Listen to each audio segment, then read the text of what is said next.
Hey, and welcome to Star Wars 101. In this video, I'm just going to be quickly going over 5 different controversial and confusing scenes from the first 2 episodes of Kenobi. So let's dive in. To begin, obviously, I want to go over the death of the Grand Inquisitor. Now, anyone who has watched the animated Rebels series, which takes place after Kenobi, knows that this is not how the Grand Inquisitor dies. He died in Rebels after being defeated by Kanan Jarrus and Ezra Bridger in a lightsaber duel, and after losing, let himself fall into a fiery explosion. And right before he lets go and drops into the explosion, tells Kanan that the consequences of his failure to bring them in, or to kill them, would be far worse than death. Now, there have been a few different theories I've heard regarding the Grand Inquisitor's death, but the most prominent one I've been hearing is that he's either just not dead, which is kind of what I believe, or it's just not the same guy, which I think is honestly really unbelievable and kind of stupid. On top of all of this though, it could just be they pulled a Disney move and just killed him, disregarding a major piece of their own canon timeline.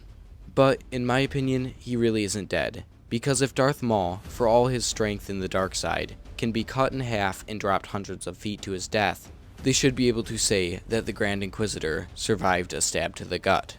And don't get me wrong, I don't think that lightsabers should be thought of as useless anymore and anyone can survive a stab from one. But I think the cost of saying he survived outweighs the risk of ruining their own timeline. For the second big confusing part, I want to talk about the third sister knowing the actual identity of Darth Vader. Now this, in my opinion, really kind of ruins some of the mysterious factor to Vader. Cause Vader pretty much killed every single person who found out that he was Anakin Skywalker. Now maybe for some reason he decided to let the Inquisitors, or just Reva, in on his big secret, but it just doesn't feel right for his character. For example, in a canon Vader comic, Vader and a group of clones capture Jocasta Nu at the Jedi Temple. While they're in a ship leaving the surface with her as their prisoner, she reveals to the clones that Darth Vader is really Anakin Skywalker. Vader, enraged and wanting to keep his secret, force-pushed every single clone out of the ship to their deaths, and shortly after, ended the life of Jocasta Nu. The only way I could really see her finding out his true identity is if Vader saw her potential, and still badly wanting to find Obi-Wan, is making her hunt him tirelessly. And just maybe he might have given her a little bit of backstory on the two of them, letting her know just how very important Kenobi actually is, and making sure she knows, for her own sake, how important it is that she doesn't fail him. Before we go on to the last scene I want to talk about, let's just skim over parts 3 and 4, the chase scenes. Okay, for the one on Tatooine with the Jedi, all I really have to say for this one is they should have caught him. The Jedi didn't really do much of anything to really escape, and the fifth brother just kind of stood while he ran by him. I mean, the only excuse I could really think of for this is they just didn't think it was that big of a deal. The Grand Inquisitor did say all they have left to hunt is scraps, but I think it was just bad choreograph.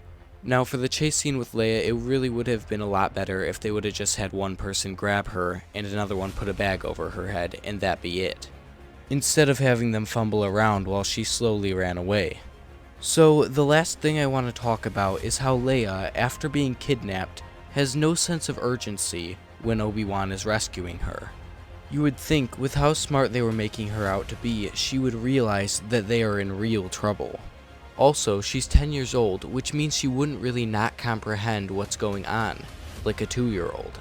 And on top of that, as they walked through the city, she was basically advertising Obi-Wan as a Jedi in public, asking him many questions about the Jedi, and if he really was a Jedi, and if he could make her float.